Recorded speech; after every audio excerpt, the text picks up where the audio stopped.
주의 율법을 따라 모든 일을 마치고 갈릴리로 돌아가 본 동네 나사렛에 이르니라. 지혜가 충만하며 하나님의 은혜가 그의 위에 있더라. 그의 부모가 해마다 유월절이 되면 예루살렘으로 가더니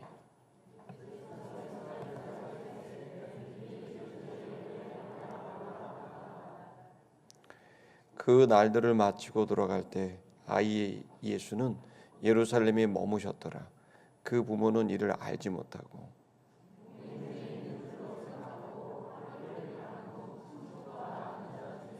잣대 만나지 못함에 찾으면서 예루살렘에 돌아갔더니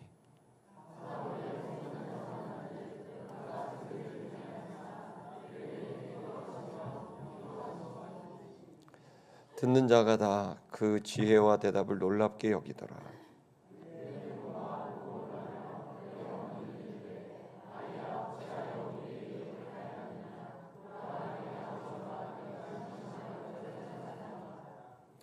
예수께서 이르시되 어찌하여 나를 찾으셨나이까? 내가 내 아버지 집에 있어야 될 줄을 알지 못하셨나이까 하시니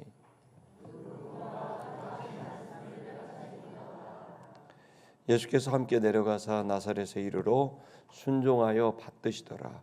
그 어머니는 이 모든 말을 마음에 두니라.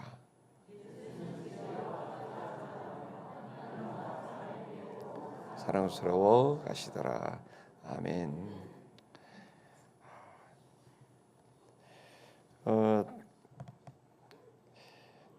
우리가 오늘 본문의 주제는 성장입니다. 성장. 예수님이 아기로 계시다가 지난주까지는 아기 예수였다가 오늘은 이제 소년 예수고, 그리고 이제 30년의 시간이 지난 다음에는 구원자, 지도자 예수로 바뀌는 그 성장의 여정이 성경에 있고요. 예수님이 30살 되기 전에 어떻게 성장하셨는가, 그 내용이 이제 여러분 이것이 본문에 잘 나와 있습니다.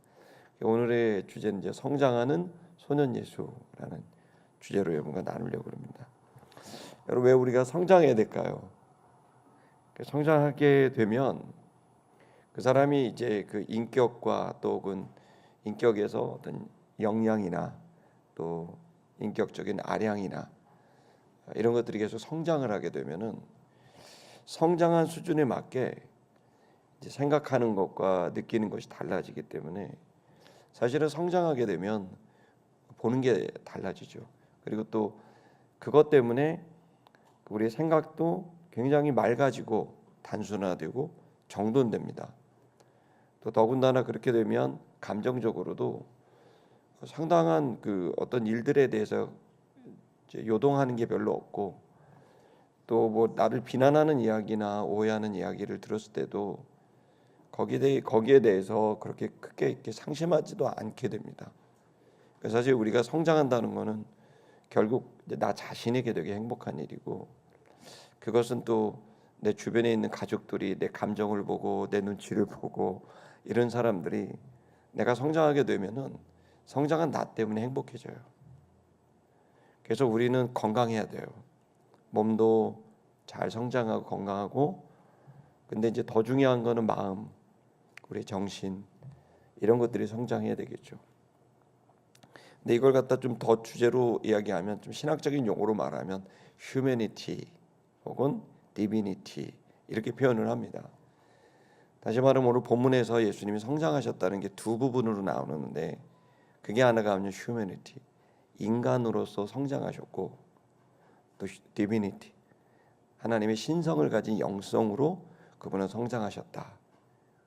우리들에게 두 주제가 있어요. 우리는 지금 한 인격으로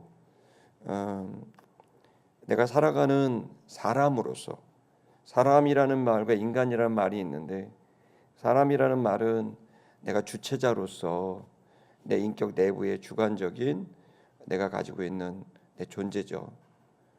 근데 이제 인간은 이제 사이간자를 써서 사람들 사이의 관계 속에서 나의 어떤 역할이고 정체성이라고 생각합니다. 그러니까 우리가 어떤 인간이 된다는 건 가족 안에도 친구들 안에도 또 사회 안에서도 그 사람 때문에 어떤 긍정적인 영향이 끼쳐지기도 하고 그 사람 때문에 부정적인 영향이 끼쳐지기도 하는 거죠. 근데 그 전에 우리는 하나의 사람으로서 우리 내부적으로 단단한 인격을 가지고 있어야 되는 거죠.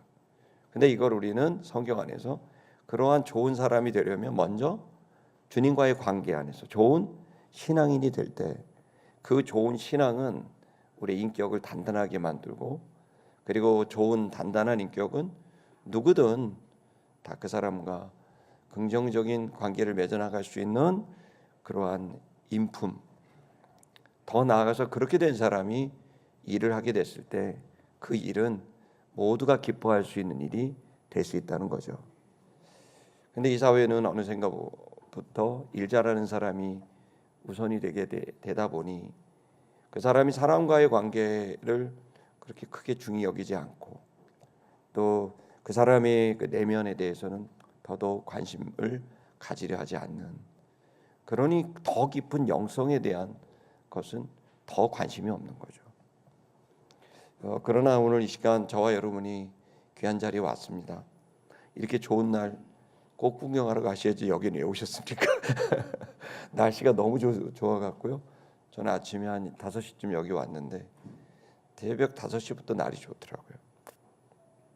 이 시간 여러분 그 성장하는 것에 대한 시간이, 오늘 이 시간 그 진리가 여러분들에게 잘 깨달아지기를 축복하고 또 그것에 대한 여러분의 좋은 선택이 있기를 축복하고 더 나아가서 여러분들이 그 일로 인해서 실제로 여러분이 좋은 선택을 넘어 삶이 이루어지기를 주의 이름으로 축복합니다. 예수님은 어떻게 성장하셨을까? 예수님도 성장했습니다. 세 가지로 우리가 생각할 수 있는데 그건 예수님은 좋은 그 영적으로 육적으로 성장할 수 있는 좋은 부모를 만났어요. 요셉과 마리아가 대단한 부자도 아니고 영향력 있는 사람도 아니었지만 이분들 때문에 좋은 성장을 가질 수 있었어요. 특별히 예수님의 아버지의 어머니는 요셉과 마리아는 예수님과 늘 하나님께 순종하는, 말씀에 순종하는 삶에 늘 동행하고 함께함으로 인해서 이 아기 예수, 소년 예수가 하나님을 만나고 또 사람을 만나면서 자연스럽게 지혜가 자라고 몸이 자라고 인격이 자라게 되는 성장의 기회를, 좋은 기회를 제공한 부모가 있었던 거죠. 또 하나는 예수님이 부모가 다 하지 못하는 지적인 한계에 어떤 말씀이나 율법이나 이런 거를 좋은 믿음의 사람들을 만나서 예수님은 그렇게 그 타락한 시대 속에서도 좋은 말씀의 사람들을 만나 질문하기도 하고 답을 구하기도 하고 그러면서 그렇게 성장할 수 있게 된 거고요. 근데 이분이 그렇게 좋은 영적인 기회와 육적인 기회를 얻었지만 그분이 예수님은 그 상황에서 순종함을 통해서 성장이 이루어졌다는 굉장히 놀라운 그 내용이 나옵니다. 오늘 거기까지 좀 긴 본문이지만 제가 짧고 간단하게 잘 전하겠습니다. 할렐루야. 먼저는 이제 부모님을 한번 좀 보겠습니다. 39절 우리 원전 노트 한번 볼까요? 39절 보시면 그들이, 우리 개역 성경에는 주어가 안 나와 있지만 원문에는 그대로 주어가 나와 있습니다. 그들은 누구냐면 마리아와 요셉입니다. 그 부모님은 모든 일을 주의 율법을 따라 마쳤다. 그러니까 이 부모님은 사회적으로 어떤 대단한 영향이 있었던 게 아니라 이 젊은 부부는 말씀에 따라가려고 하는 말씀의 사람이었던 거예요. 그리고 여기 보면 모든 일이라고 되어 있는 걸 봐선 하나도 빠짐없이 철저하게 말씀대로 살려고 했던 말씀의 부모님이었어요. 자, 그런 그 부모님이 있었죠. 그리고 그들은 이제 갈릴리로 또 나사렛으로 이제 돌아갔습니다. 즉 일상에서도 그렇게 살았던 거예요. 그는 성전을 찾아올 때도 그렇게 살았고 말씀에 따라 살았고 일상에서도 말씀에 따라 살았던, 그러니까 마리아와 요셉을 한마디로 말하면 말씀의 부모였어요. 그러니까 예수님이 잘 자라날 수 있었던 겁니다. 40절도 볼까요? 40절을 보면 아기가 자랐다. 이제 예수님도 아기였어요. 근데 아기로 머물지 않고 소년으로 자라죠. 소년에 머물지 않고 청년이 됐고, 청년에 머물지 않고 30살이 됐을 때 그는 이제 지도자가 된 거죠. 여러분, 저와 여러분들은 이러한 성장의 여정 속에 있습니다. 여러분, 이 성장은 누구나 있죠. 그것은 몸의 성장으로 본다면 우리는 지금 성장이 멈춰서, 저 같은 경우에는 자꾸 이렇게 몸이 아프기 시작합니다. 제가 6년 만에 이번 주 임플란트 합니다. 할렐루야. 치아 6개 빠진 지 6년 만에 이번에 3개를 꽂습니다. 6년 동안 6개가 없다 보니까 고기도 못 먹고 그랬는데 이번 주에 영광스럽습니다. 치골이 잘 자라서 여러분 기도 덕에 치아가 이제 생기게 됐습니다. 그러니까 이제 몸으로 보면 좋아졌다가 되게 되지만 우리의 인격은 계속 성장합니다. 할렐루야. 인격이 계속 성장하죠. 저와 여러분의 성장이 있기를 축복합니다. 우리는 이제 계속 성장하죠. 근데 뭐가 성장해야 되냐면, 여기 본문에 보니까 지혜가 충만하게 되어져서 강하게 됐다고 되어 있습니다. 성경이 말하는 휴머니티의 가장 중요한 최고의 가치는 지혜입니다. 성경이 말하는 최고의 인성은 뭘 갖고 있는 거냐? 머슬 킹이다 뭐 이런 것도 아니고, 엄청난 거부다 그런 것도 아니고, 굉장히 좋은 논문가 하기를 했다도 아닙니다. 그 모든 건 참 귀한 일입니다. 하지만 성경이 바라보는 인간에게 가장 중요한 최고의 가치는 지혜를 가진 거예요. 성경이 말하는 지혜는 3가지 요소가 있어요. 첫 번째는 현명한 분별이에요. 그러니까 분별을 할 수 있어야 되는 거죠. 요즘은 믿을 만한 지식이 없는 시대입니다. 그러니까 저 지식이 진짜인지 가짜인지 이제는 다 검증해 봐야 되는 시대가 돼버렸죠. 자, 그런 시대 속의 지혜는 최고의 힘일 겁니다. 강하여지는 거죠. 무엇이 인간을 강하게 만듭니까? 지혜가 강하게 만듭니다. 특별히 이제 여성 여러분들을 보시면 너무나 우리 교회 여성들이 너무 아름다우신 분이 많아요. 특히 저희 철을 비롯해서 저희 딸, 저희 모친 다 너무 아름다우신데, 근데 겉으로 보면 너무 유약해 보이잖아요. 저희 저 팔목을 이렇게 보면 너무 얇아서 손을 잡기도 부서질까 봐 그래서 안 잡고 있습니다. 너무 유약해 보이잖아요. 근데 그 유약해 보이는 그분들에게 그분이 무서워요. 저는. 왜요? 지혜가 있어요. 말을 아끼고 할 말만 해요. 그러니까 그 지혜가 그 여성에게 있으니까 몸은 되게 유약한데 그 지혜 때문에 세 보여서 기가 눌려요. 인간은 육체적인 힘을 가지고 또 아니면 권력을 갖고 다 좋은데, 정말 인간과 인간이 가장 중요하게 여기는 힘은 지혜에 있다는 것을 우리 모두 깨닫기를 축복합니다. 그런 휴머니티가 굉장히 강한, 지혜로운 강한 사람일 뿐만 아니라 예수님 아래 보니까 디비니티, 영성, 신성이 가득했어요. 하나님의 은혜가 그 위에 있더라입니다. 우리는 2가지 정체성이 있습니다. 하나는 인간입니다. 사람이며 또 우리는 관계를 가진 인간입니다. 자, 인간으로서의 우리의 존재가 있고, 또 하나는 더 깊은 존재는 바로 하나님의 아들들입니다. 그래서 이 신성과 인성이 예수님에게만 적용되는 가치가 아니라 우리 모든 성도들에게 적용되는 가치라는 것을 오늘 이 시간 다시 한번 확인합니다. 41절을 보겠습니다. 41절을 보면 거기에 그의 부모가 이제 해마다, 여기 보면 해마다예요. 예루살렘으로 올라갔어요. 이분들은 나사렛에 살았는데 예루살렘으로 올라가요. 지금처럼 차가 있는 것도 시간이 걸리는데 옛날 같은 게 하루길입니다. 6월절이 되면 올라갔다.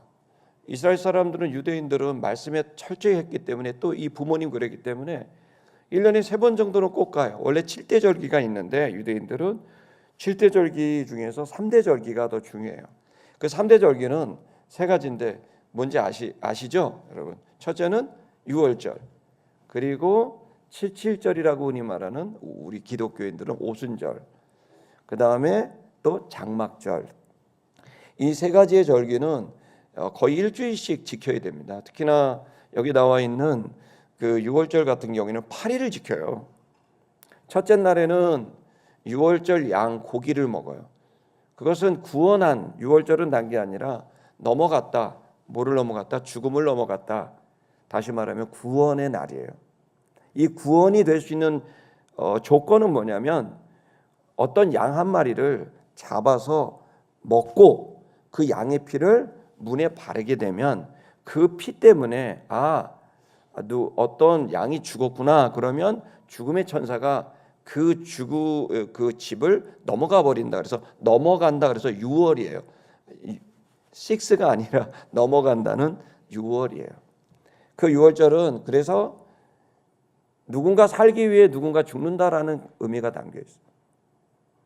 이것은 예수님이 의식을 갖고 아기에서 처음으로 소년이 되고 그 다음 나아갈 때 첫 번째 만나셨던 이 장소는 바로 유월절이라는 것은 앞으로 이 아기가, 이 소년이 온 인류를 구원하기 위해 유월절 양이 돼서 죽게 될 것이라는 것을 알려주는 복선 같은 거죠. 어쨌든 그 일을 누가 했냐면 부모가 해준 거예요. 부모는 거기를 가려면 어떻게 해요? 8일이 걸리는 거예요. 그래서 첫째 날은 유월절 고기를 먹고요. 7일 동안은 무교병이라 그래서 누룩이 섞이지 않는 맛없는 빵을 7일 동안 먹어서 총 8일이 걸려요. 근데 8일은 유월절이지만 그 절기를 지키려면 하루를 가야 돼요. 절기가 끝나면 또 하루를 와야 돼요. 그러니까 자그마치 열흘이 걸려요. 근데 그걸 3대 절기를 그런 식으로 해야 돼요. 그러면 대략 한 달 정도를, 1년에 한 달 정도를 이 사람들은 일을 멈추고 아이와 함께 거룩한 여행을 떠나는 거예요. 그 거룩한 여행을 떠나서 거기에서 하나님을 만나고 거기서 그 하나님 앞에 함께 가는 사람들을 만나고 그곳에서 그 아이들이, 그 부모가 거룩한 경험을 하게 되는 거죠. 좀 전에 우리 고은재 형제님이 나오셔가지고 아기와 예나 예준이나 같이 간 얘기를 했잖아요. 이게 아이들이 다 잊어버릴 것 같아도요, 제가 볼 땐 다 기억할 겁니다. 그리고 이것은 어떻게 보면 낭비 같을 수도 있습니다. 그런 애들을 왜 굳이 데려가서 선교를 해? 아니요. 여러분, 그것은 너무나 현명한 선택인 거예요. 예수님은 그렇게 잘하셨어요. 해마다 그 엄마 아빠와 함께 거룩한 여행을 한 달간 다닌, 그걸 통해 이 아이는 휴머니티와 디비니티를 얻게 된 거예요. 이 시간 여러분, 저와 여러분에게, 이런 부모님 지금 청년들이 많은데 여러분 그런 가정 한번 세워보겠습니까? 청년 때는 아멘이 세요. 근데 일단 결혼하고 나잖아요. 그럼 돈 들어가지, 시간 들어가지. 그것의 가치를 모르는 거죠. 어쩌면 우리가 다시 지금이라도 시작한다면 여러분 그 하나님께서 거룩한 여행에 담아 놓으신 그 보물을 여러분이 찾게 되리라고 믿습니다. 42절을 보겠습니다. 42절 보면 그때 예수님이 12살이었어요. 그 12살이라고 하는 것은 좀 의미가 있습니다. 바 미츠바, 히브리 말로 바 미츠바인데요. 그게 뭐냐면 율법의 사람이라 그래서요. 유대인들은 13살이 되면 율법을 외우고 성인이 돼요. 그 청소년 이런 개념이 없이 바로 성인이 되는 거예요. 그래서 13살이 되면 그래서 이제 그 율법을 다 외워야 돼요. 그래서 보면 버스 타고 이렇게 보면 아이들이요 율법을 외우고 있어요. 요만한 그 율법을, 성경을 통째로 외운다니까요. 그 성지순례 가시면 놀랄 거예요. 그거를 해야 성인이 돼요. 어른이 되는 거예요. 그러니까 저절로 나이 먹는다고 어른이 되는 게 아니고, 어른이 되려면 지혜가 있어야 된다. 그 지혜를 가지는 것의 그 시작 기준이 뭐냐면 율법의 말씀이라는 거예요. 그래서 물리적인 시간만 된다고 어른이 되는 게 아니에요. 제가 목회하면서 또 우리 모두가 일상에서 느끼는 게 뭐냐면 나이는 어른인데 속은 아이인 분이 많아요. 그러니까 겉으로는 어른인데 속의 내면이 성장이 멈춘 피터팬 같은 그런 분들인 거죠. 그런데 여러분 여기에서 다시 본문으로 좀 돌아가면 그 12살이 됐다는 건 이제 아직은 어른이 아닌데 이제 내년이면 성인식을 하셔야 되는데 그 전에 여기에 와서 유월절을 보냈던 건 그가 1년 뒤가 되면 성인이 될 텐데 그 전에 더 많은 궁금증과 또 그가 가지고 있는 생각들을 정돈할 시간이 필요했던 거죠. 그래서 예수님이 유월절이 끝났는데도 집으로 안 가고 12살 소년이 그 예루살렘 성전에 머물러서 율법학자들과 대화를 나누면서 공부하고 있었다는 거예요. 아마도 예수님은 여기에 나와 있지는 않지만 12살이었어도 본인의 어떤 운명적인 삶을 알고 있었을 가능성이 높아요. 왜냐하면 너무 말씀에 집중하거든요. 12살 그러면 우리나라로 말하면 13살, 4살은 됐을 겁니다. 근데 여러분 우리가 생각할 때 아이들이 13살, 4살 이런 아이들이 아무것도 모를 거라고 생각하잖아요. 그건 부모들의 착각이에요.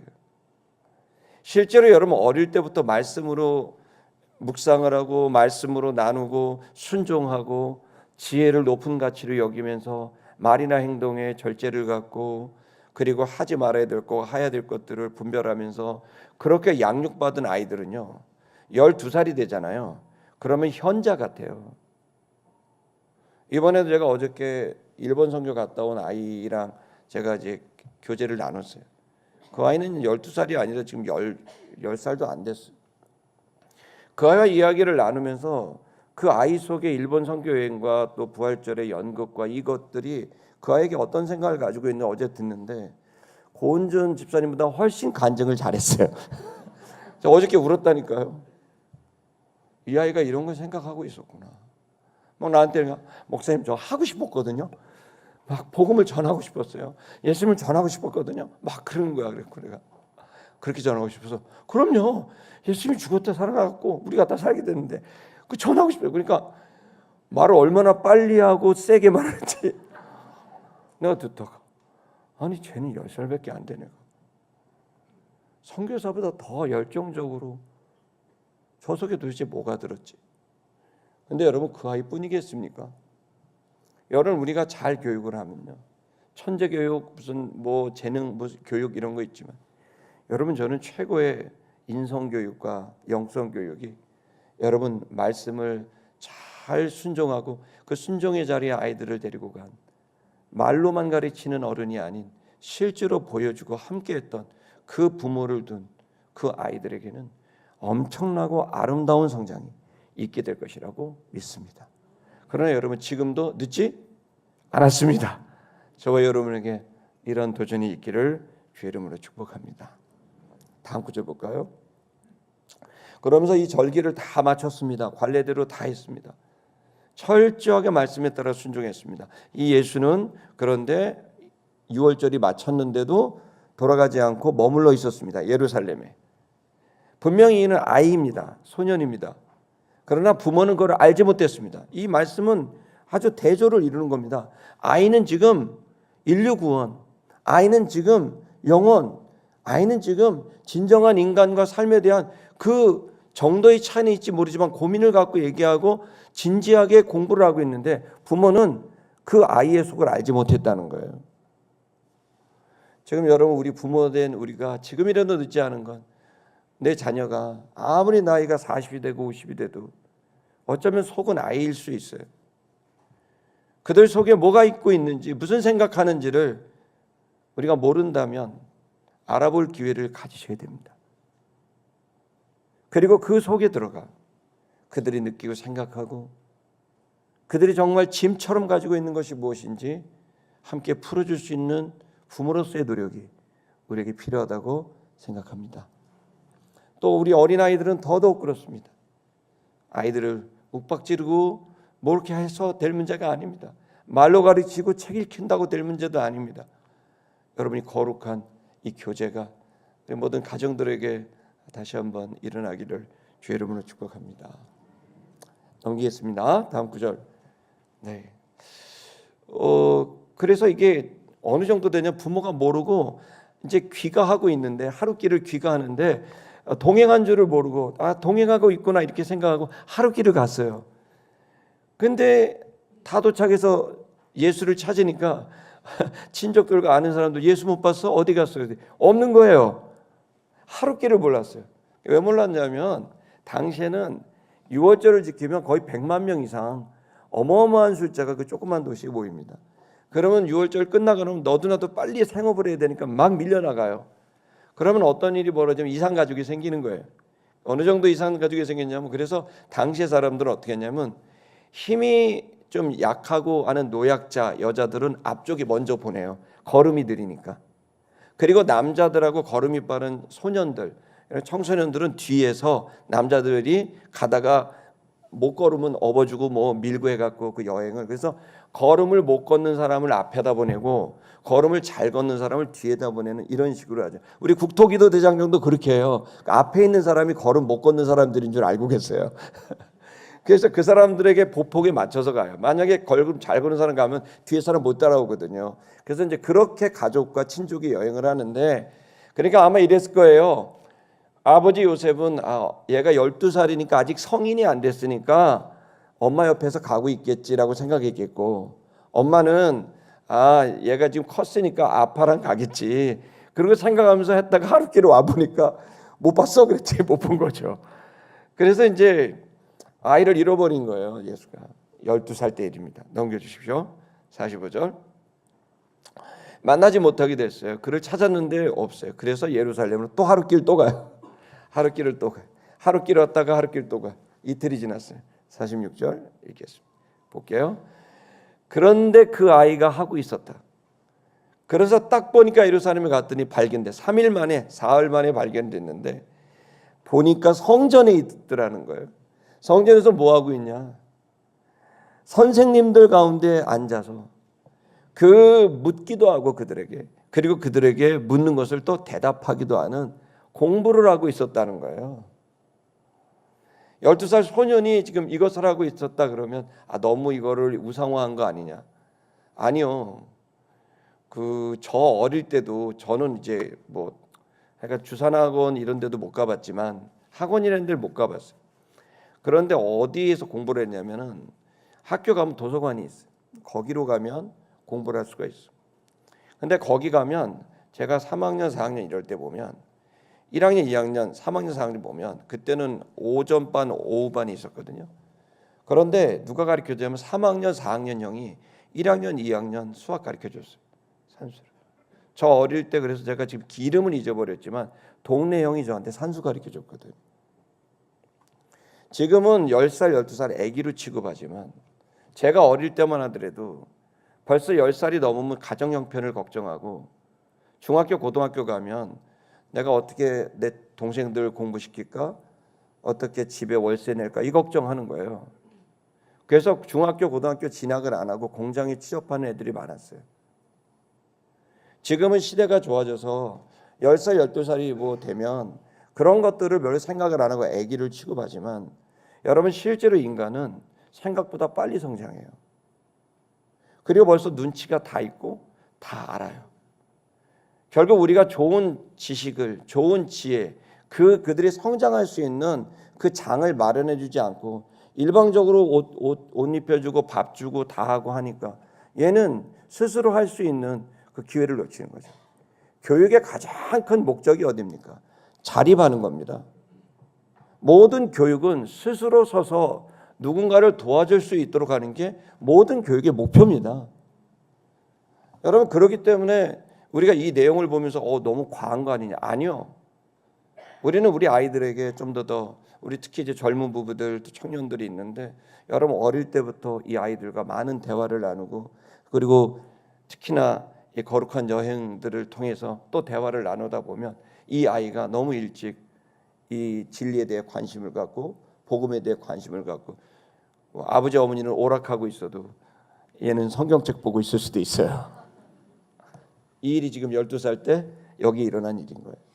예수님은 궁금했어요. 유월절이 뭔지. 그러면서 느꼈겠죠. 그 유월절 양은 왜 죽을까? 그 유월절 양이 누군가 죽어야 누군가 사는 것인가? 그 12살 소년은 아마도 완성되지 않은 그 지식에서 묻고 대답하고 하면서 그 진리에 다가가고 있는 것을 봅니다. 저는 우리 시티 미션 교회 성도들이 가정마다 홈처치가 일어나길 축복합니다. 여러분의 가족에서 이러한 거룩한 대화가 금요일 저녁에 아무것도 하지 마시고 집에 가셔서 가족들 같이 식사하시기 바랍니다. 아멘이 점점 작아집니다. 내년도는 교회 개척회입니다. 저는 매년마다 목표를 가지고 있는데 내년은 교회 개척회입니다. 후년도는 사회 선교회입니다. 근데 내년도에 우리가 교회 개척회를 할 때 저는 우리 시티미션교회 모든 가정마다 금요일 저녁에 가족끼리 모여서 따뜻한 밥을 나누고 함께 밥 먹는 가정이 되길 축복합니다. 밥 먹게 되면서 감사의 마음을 나누고 기도의 제목을 나누다 보면 점점 더 우리는 우리의 인성과 영성이 주님을 닮아가는 성장이 일어나게 되는 것을 경험하게 될 것입니다. 다음 구절 보겠습니다. 47절을 보면 그 내용을 자세히 보니까 지혜가 그의 대답을 듣는 사람들이 놀랐어요. 뭐에? 이 12살 소년의 지혜가 느껴졌다는 거예요. 이 지혜를 보고 놀랐다는 거예요. 뭐 똑같은 말씀이니까요. 결국 지혜란 말이 계속 나온다는 거죠. 여러분 이 시대 지혜자가 되시길 축복합니다. 아멘. 48절 볼까요? 거기 보니까 거기에 부모가 그것을 봤습니다. 놀랬습니다. 얘가 이렇게 똑똑해? 놀란 거죠. 얘는 여기 왜 있어? 놀란 거죠. 놀랬어요. 그런데 그의 어머니는 그에게 말했습니다. 아이야, 너는 어찌하여 우리에게 이렇게 하느냐? 이 내용을 읽어보시죠. 이건 핀잔을 주는 거예요. 왜 안 오고 여기 와서 이러고 있어? 왜 극성을 떨어? 이런 거죠. 그러면서 봐라, 아버지, 네 아버지와 나는 근심했다. 그리고 너를 찾으러 여기까지 왔잖니. 미완료 들어. 내가 지금 너 찾을 때까지 여기까지 왔잖니. 라고 하면서 이 예수님에게 핀잔을 주고 있는 거예요. 여러분 왜 이 마리아와 요셉이 이렇게 핀잔을 줬을까요? 이거는 뭐 여러 이유가 있겠죠. 물론 인간적인 부분이겠죠.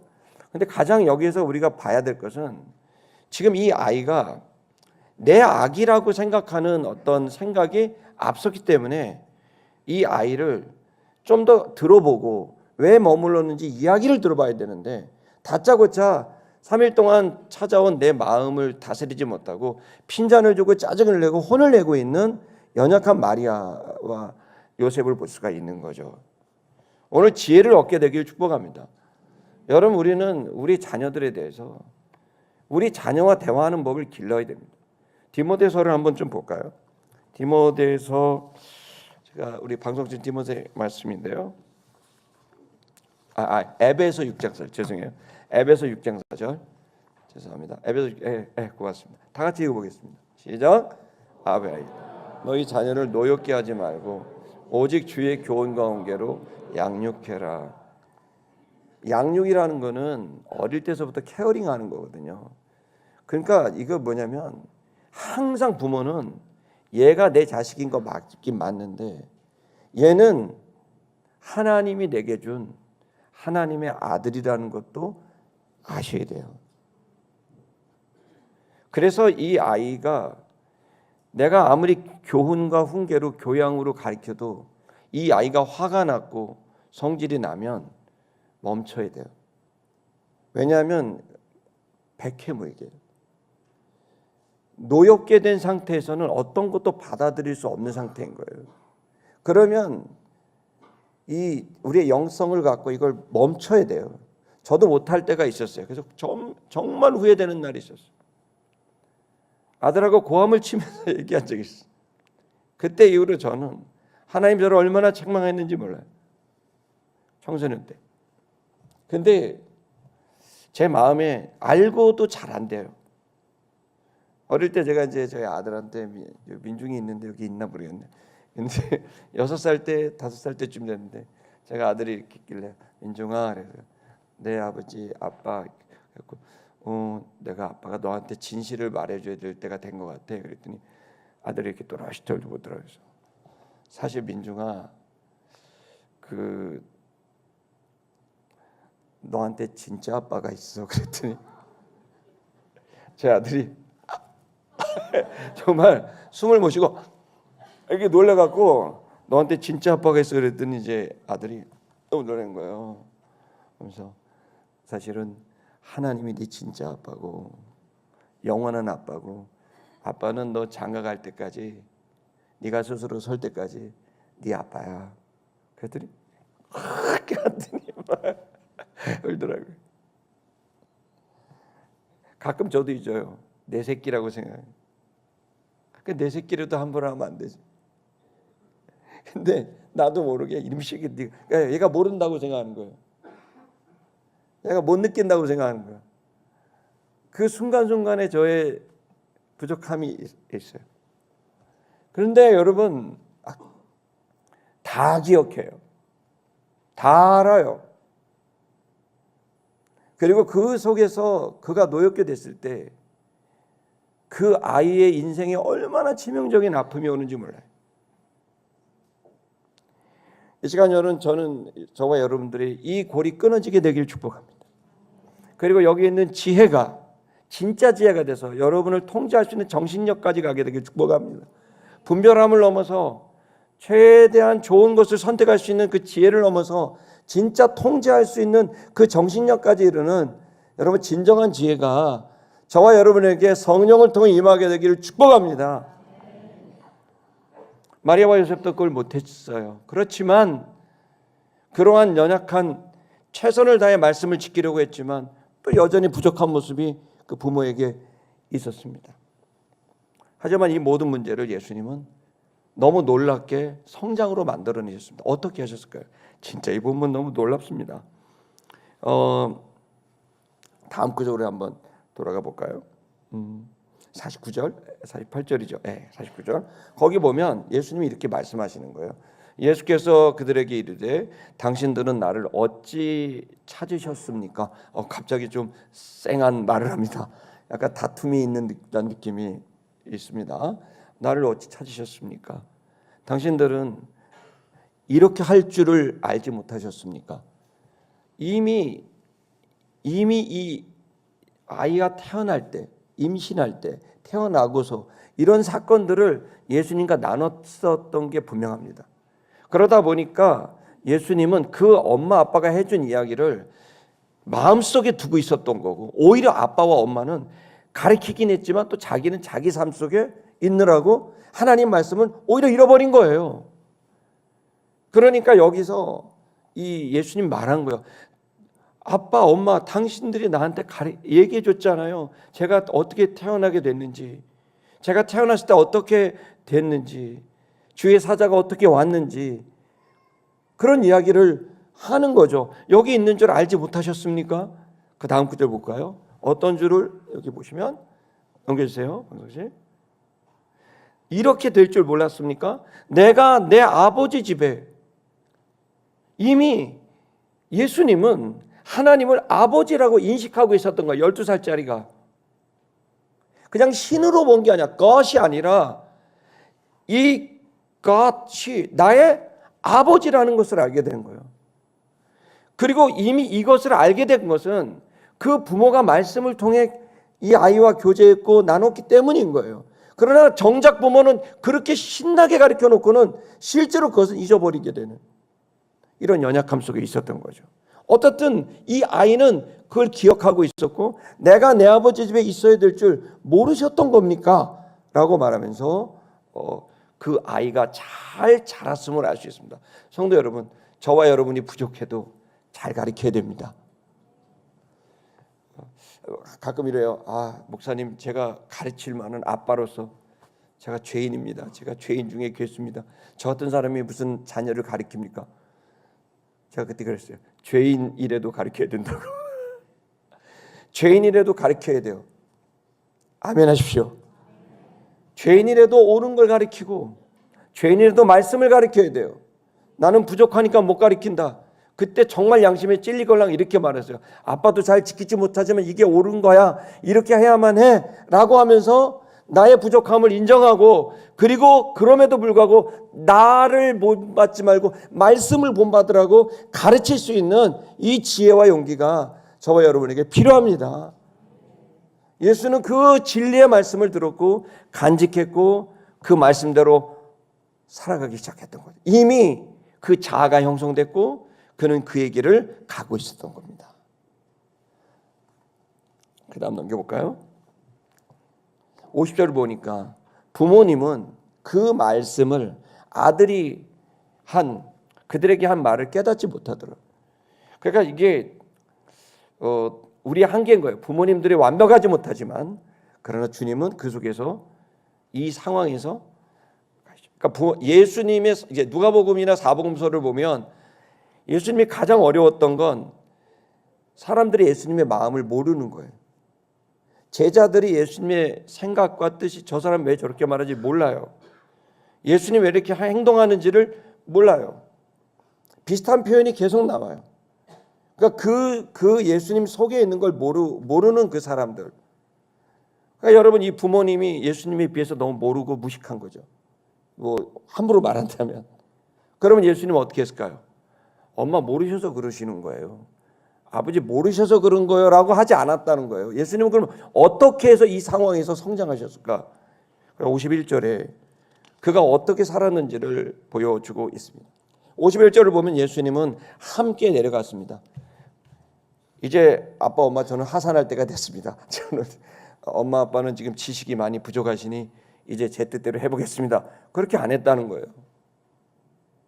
그 이후로 17년 동안을 그 가난한 엄마, 그 가난한 아버지, 그 무지한 요셉과 마리아를 장남으로서 사람으로서의 책임을 다하며 하나님의 아들로서 온전함을 추구하는 17년의 삶을 결정하셔서 51절은 예수님이 12살 때까지의 내용이 아닌 51절은 17년 동안 30살 될 때까지 그가 어떻게 살았는가를 단적으로 얘기하고 있는 거예요. 어떻게 사셨나 보세요. 예수님은 그들을 아버지 어머니를 순종하여 받드시면서 살았다는 거예요. 우리의 성장이 어디서 오는지 아세요? 순종하면서 오는 거예요. 여러분 우리가 대단한 논문을 쓸 때에도 그 논문을 인용할 때도 그 사람의 말을 순종해서 인용하는 거예요. 책을 읽는 것도 결국 그 말을 듣고 인용하는 그것은 내가 순종하는 거예요. 일종의. 그런 것처럼 인간의 성장은 학습도 그렇고 인성의 성장, 역량의 성장, 아량의 성장, 영성의 성장, 그 모든 성장은 순종함으로 오는 거지 들으려고 하지 않고 지키려고 하지 않고 받들려고 하지 않으면 그 지식은 독이 돼요. 그 지식은 무서운 칼이 돼요. 진정한 성장은 순종함으로 이루어지는 거예요.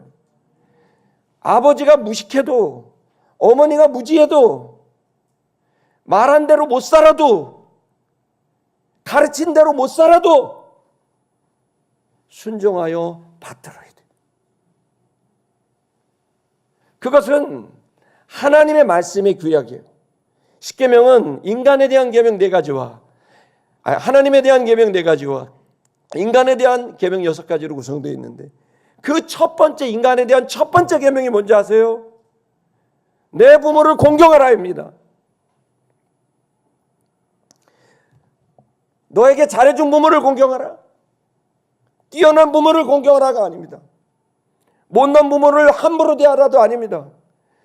그 부모님이 잘했던 못했던 그 부모를 공경하는 것이 신앙이 하나님에 대한 신앙이 인간에 대한 삶으로 나아가게 되는 바로 그 전환점에 그 조인트에 바로 부모에 대한 태도와 자세가 담겨져 있는 거예요. 그것은 모든 인간에 대한 존중감을 가질 수 있게 만드는 훈련이에요. 존중받아야 될 만한 짓을 하는 사람만 존중하는 게 그리스도인이 아니에요. 그 사람이 엉터리 같이 살아도 나를 이용해 먹어도 내 앞에서 웃고 뒤에서 뒤통수를 쳐도 나를 기만하고 나를 이용해 먹어도 벌겨벗겨 먹어도 그 사람은 하나하나는 존중받을 만한 사람들이에요. 그리고 그 사람들을 존중하고 사랑하는 그 힘이 예수 그리스도가 우리에게 주신 바로 그 힘인 거예요. 그래서 여러분 우리는 지금 신앙이라는 것을 진지하게 다가서는 그건 곧 모든 인간에 대한 것이기 때문에 그래요. 그리고 결국 그것은 나 자신에 대한 것이기도 한 거예요. 여러분 이 시간 이 신앙에 대한 자신감을 갖게 축복합니다. 그것은 저와 여러분들을 바꿔낼 겁니다. 할렐루야. 예수님은 그렇게 순종하며 받으시더라. 그랬더니 어떻게 됩니까? 그랬더니 드디어 어머니가 깨달은 거예요. 얘 왜 이러지? 내가 존중할 수 없는 상황인데 왜 날 존중해 주지? 나를 인정할 수 없는데 날 인정해 주지? 그러니까 그 다음 어떻게 돼요? and 그리고 뭐라고 되어 있어요? 그 어머니는 그때서야 비로소 그녀의 마음에 모든 말을 두기 시작하더라. 예수님의 좋은 인간적인 모습이 결국 예수님 안에 있는 신앙까지 이르게 된 거예요. 여러분, 교회는 사람 보고 오냐 그러죠. 사람들이 하나님 보고 와야지 사람 보고 다니냐 그래요. 근데 제가 예전부터 하는 말이에요. 하나님 보고 오면 좋은데 결국 하나님을 볼 수 있는 길은 사람으로밖에 안 보여요. 그래서 사람을 어떻게 하느냐에 따라 결국 하나님을 어떻게 보여주느냐가 결정되는 거예요. 여러분, 요한일서 내용이 뭡니까? 보이지 아니하는 하나님을 어떻게 보여주냐? 바로 너희를 통하여 하나님이 보여진다고 말씀하신 내용이 요한일서란 말이에요. 지금 여러분, 우리들이 이 본문의 말씀을 통해서 우리 시티미션교회 저를 비롯한 우리 모두가 신앙의 한 걸음 더 다음 단계로 올라갈 수 있는 기회가 있길 축복합니다. 그것은 다른 게 아닙니다. 바로 사람들이 깨달을 수 있도록 만드는, 그 깨달을 수 있도록 만드는 그런 존재가 되려면, 그 영성과 그 인성을 가지려면 여러분, 우리는 우리 자신이 순종함을 통하여, 받들어짐을 통하여, 그것을 통하여 성장됨을 믿기를 축복합니다. 52절은 그것을 결정하고 있습니다. 52절은 결론입니다. 보시겠습니다. 여기 보십시오. 여기 보면 예수는 자라나셨다, 성장하셨다. 여러분 저 자라날 줄 믿습니다. 지혜가 자라날 줄 믿습니다. 그 사람 보면 지혜로워요. 키가 자랐다, 그 사람 보면 굉장히 보기 좋아요. 겉으로 볼 때도 보기도 좋고, 그 사람이 지혜를 볼 때도 매력적이고 든든하고. 그런데 그것이 어떻게 자라느냐? 더욱 하나님과 사람들에게 사랑스러워 가더라. 여기 사랑스러워 가더라가 사랑이라는 아가페가 아니라 이거는 카리스라고 하는 은혜라는 거예요. 은혜롭게 되더라. 아까 처음에 했던 말씀하고 똑같아요. 근데 여기 보면 이게 역격으로 되어 있어요. 굉장히 어려운 얘기. 역격이 뭐냐면 헬라어에서 역격, 주격, 목적격 그런 거 있잖아요. 어려운 얘기 한 번으로 끝낼게요. 역격은 뭐냐면, 역격이라고 헬라어에서 할 때는 세 개를 적용해야 돼요. 여구척격이라고 해요. 역격은 뭐냐면 에게, 구격은 방법이니까 의로, 척격은 안에라는 뜻이에요. 다시 말하면 여기 나와 있는 더욱이라는 말이 전치사가 파라인데 그 파라, 즉 옆에, 안에 있는 거예요. 그럼 여기가 무슨 뜻으로 해석을 해야 되냐면 하나님과 사람 안에서 성장하더라. 하나님과 사람으로 성장하더라. 하나님과 사람에게 성장하더라. 여러분, 지금 우리가 이 본문을 통해서 우리의 지혜와 겉모습이 성장하게 되는 이 방법은 반드시 두 개가 필요합니다. 하나는 뭐냐면 하나님이 필요합니다. 또 하나가 필요합니다. 바로 사람들이 필요합니다. 어떤 사람이 필요할까요? 그냥 사람입니다. 나에게 잘 대해주는 사람도 필요하고, 나를 기만하는 사람도 필요합니다. 손에 코 안 묻히고 코 푸는 사람도 필요합니다. 기만하고 사기치는 사람도 필요합니다. 나한테 잘해주고 후원하는 사람도 필요합니다. 우리 모든 사람들이 결국 우리는 하나님의 말씀으로 순종하며 받드는 태도와 자세로 나가게 된다면 그 모든 사람들 속에 우리는 성장하고, 그 모든 것 안에 있는 하나님과 함께 우리는 성장하게 되는 기적 같은 휴머니티와 디비니티의 성장이, 그 개인의 성장이, 인격의 성장이 일어나게 됨을 믿기를 축복하고, 여러분 범사에 감사할 수 있기를, 모든 사람을 만나게 하신 주님께 감사할 수 있기를 여러분 주의 이름으로 축원합니다. 찬양하겠습니다.